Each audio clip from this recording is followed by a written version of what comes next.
Hello, આ છે કબૂતર. તો બધાય બિચારા ખાતા હતા ને પછી મેંદડો આવ્યો તો એટેક કર્યો.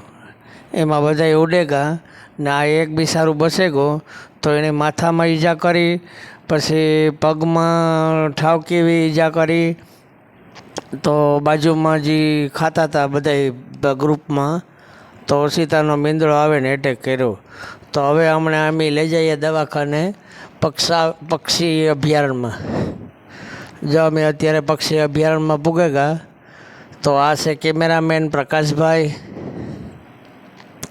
તો હવે આપણી પક્ષી અભયારણ્યમાં લઈ જાય હું ત્યાં ડૉક્ટર આવશે. તો ડૉક્ટર બધી સારવાર કરી દી છે. જો બિચારું કબૂતર છે. તો આવું કંઈ તમારે આજુબાજુમાં હોય તો પક્ષી અભયારણ્ય લઈ આવજો. જો આ પોરબંદર બર્ડ સેન્ચ્યુરી છે. તો